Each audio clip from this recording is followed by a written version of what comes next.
Tonight, figure skating in Spokane. See why our frozen water is better than yours. Also, which came first, the chicken or the egg? I'll never tell, but someone else might. And finally, indentured servants. No, you still can't use them, but there may be an alternative. Put away that quad shot, Spokane, and get ready for a real pick-me-up. This is the Acceleration Report.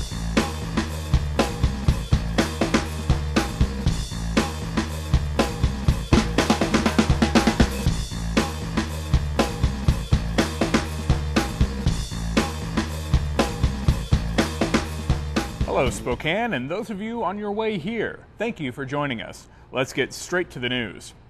Good news for the Spokane economy. The Spokane area gross domestic product of $14.9 billion in 2005 was up from $13.8 billion in 2004, according to the U.S. Bureau of Economic Analysis.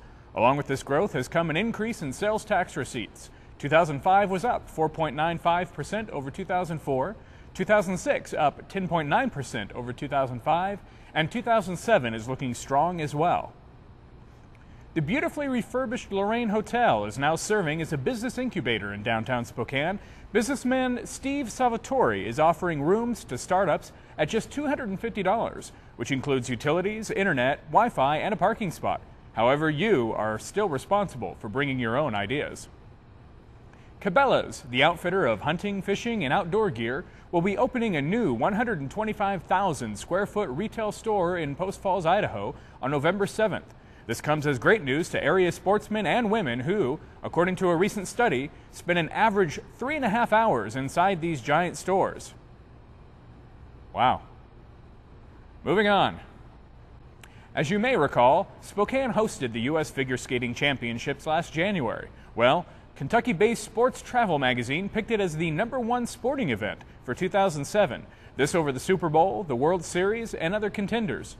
So, was it Spokane, or was it the event that made it #1? I say there's only one way to find out. Let's host the 2009 Super Bowl and the World Series. When they're tied for #1, you'll know.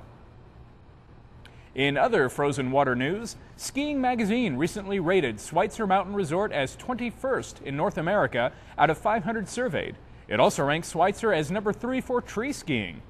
By the way, that means #3 for skiing around the trees, not for chopping them down and skiing on them. I may have caused some confusion in an earlier broadcast. Hello and welcome back. As you may recall, I like to have guests on the show, and today is no different. With me here, Wayne Williams, Chairman of Greater Spokane Incorporated. Now, Wayne, I've been hearing a lot about this Innovation Partnership Zone. Maybe you can tell us a little bit about it. Is it like a football end zone type of a thing, or? No, not at all. Actually, it is a grant from the state of Washington to foster innovation in major technology-related projects. Okay, so what does that mean? Are they come over and say, good job, good luck, or?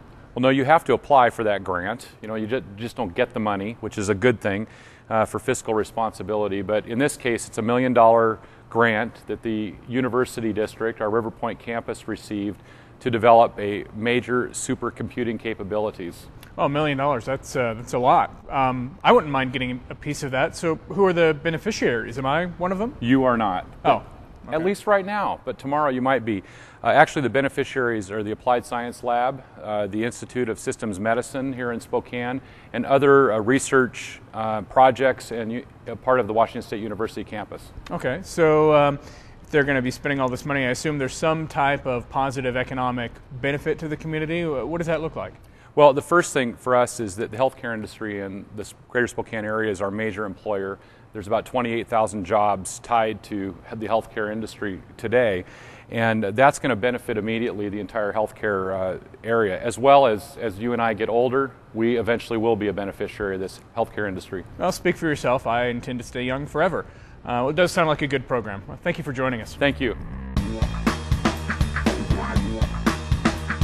Hello and welcome back. I have another guest with me here this evening, as usual. I have Rich Hadley, CEO and President of Greater Spokane Incorporated. Rich, I hear you're going to talk to us today a little bit about workforce development. What are some of the things that we're doing right now for workforce development? Well, Jason, most people, when they talk about workforce development, don't take into consideration student interns, college interns. We have 63,000 undergraduate students Wow. in the Greater Spokane region, and we would like them to be a part of our economy. Sure. So how do you do that? How do you keep them around? Well, one way to keep interns around is to get them involved in the business community. And granted, an internship is in the business community, but often it's sort of one job, one task, and an area of getting acquainted. What we're trying to do is get interns that work for 4 or 5 or 10 or 12 or 30 different companies the interns coming from 4 colleges, for them to become a network, for them to get to know each other, build a relationship, and then learn more about the region at the same time and have more of a reason to stay here. So does this compete with college programs for internships? This is actually a very nice complement with what the universities are doing, because it gives students a different sort of network of a relationship with the intern from another college, as an example. It also introduces them to more than one business in the community, gives them more of a sense of why this is a great place to stay. Okay. Well, sounds like a really good program. It is. Thanks for joining us. Thank you. Thank you for joining us for another edition of the Acceleration Report. You can find this video and other great information on our website at www.greaterspokaneincorporated.org. And remember, it's okay for you to have a different opinion, as long as you know that it's wrong. Thank you for joining us.